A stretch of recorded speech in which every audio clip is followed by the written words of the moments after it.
Mohamed Ndiaye jërë ngeen jëf Aliou Cissé ak gayndem romb nañu are xaar mbay mu di kaar mboolem yéene kaay ñu xëyandool ñoom ñëpp a xëy ci xibaar bi ubbi l'Observateur Coupe d'Afrique bay am ci Égypte équipe nationale bu football bu Sénégal ñoo nga ci demi-finale ya journal bi nañu démb la ñu qualifié beneen la ñu dóor ci quart de finale yi benn bal ci dara jàll ci demi-finale yi Idrissa Gana Gueye moo dugal bitub Sénégal bi Soleil national ni ñu ci xëtamu njëkk Sénégal dem na demi-finale Aliou Cissé mi entraîneur bi di ñu wax ci journal bi ne jéego yi ñuy teg ngir yegg ci finale bi duñu ci sàggane dara lépp la ñuy bàyyi xel Sud Quotidien xëy bind ne gaynde yi ñoo nga ca carré d'as ba Source A moom it xëy ñu ko waxee ci weneen wàll mu di gaynde yi gannaaw ba ñu rayee écurie yu benn yi sànni leen ca kaar ba léegi ñoo nga ca demi ginnaaw bi ñu rayee écurie yu benn yi sànni leen ca kaar ba léegi ñoo nga ca demi ya journal bi boolee ko ki kàdduy Sadio Mané yu muy waxee naan la ma waxoon rek lay féddali suñu mission fii ci Égypte moo di gagné coupe bi jël ko yóbbul ko askanu Sénégal Les Échos nañu léegi askanu Sénégal jox nañu leen bopp ñoom gaynde yi fexe nañu ba seen public bi leen weddi woon ñoo ngi leen di tàmbalee gëm ndànk-ndànk li koy firndeel journal bi nañu moo di dégg nañu ne président Macky Sall nee na bu gayndee Sénégal yi yeggee final dina dem Égypte seetaani ji final bi quart de finale lu démb bi jàngat bi ci journal bi amee moo di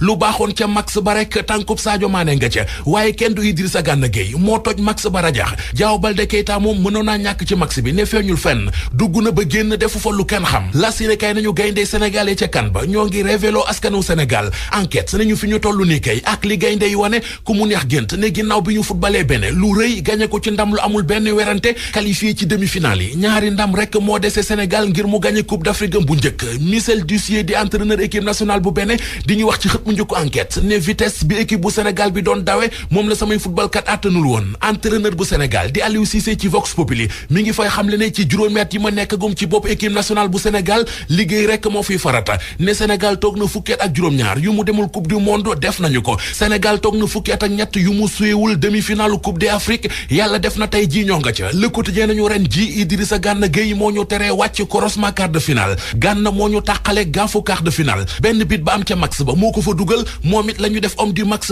ba jeexee record yéene kay nañu Sénégal ma nga ca carré d'as ba léegi nag dafay toog xaar ci diggante Madagascar ak Tunisie ku ca gagné kookee lay dajel ci demi-finale yi démb bi Sénégal di quart de finale lu ca Caire Source A nee nañu booba fekk na Alioune Pétrole Sall moom ma ngay football ca DIC mu di division investigation criminelle mbirum Petro-Tim moo ko fa yóbbu woon L'Observateur xëy di ñu wax la mu wax ca DIC moom Aliou Sall Rewmi Quotidien nañu waaye démb ba mu génnee ca division investigation criminelle journalistes yi taxaw di ko góolu waxu leen fa lenn lu weesu awma lu may wax li ma waroon wax yépp wax naa ko waa police ci la tribune mu ne ñu fa scoop yépp jox naa ko police direct info nañu lii day guléet la ci réew mi ne 1960 gi Sénégal indépendance ba suñu jonn yàllay tey ñoo ngi soog a gis ci réew mi président de la république bu ñuy convoqué rakam ca police ak di ko yóbbu ci yoon lii dafay dundal démocratie dafay dooleel démocratie cim réew firnde ne ci li Macky Sall ne woon koy def na nga def loo xam ndax man du ma protéger kenn loolee dëgg la ci moom direct info dem ca bay dànkaafu it ñi nekk ci réew mi te amee fi ay poste de responsabilité ci neen dekkam président rakkam lay bàyyi ñu di ko jaabaajange ci yoon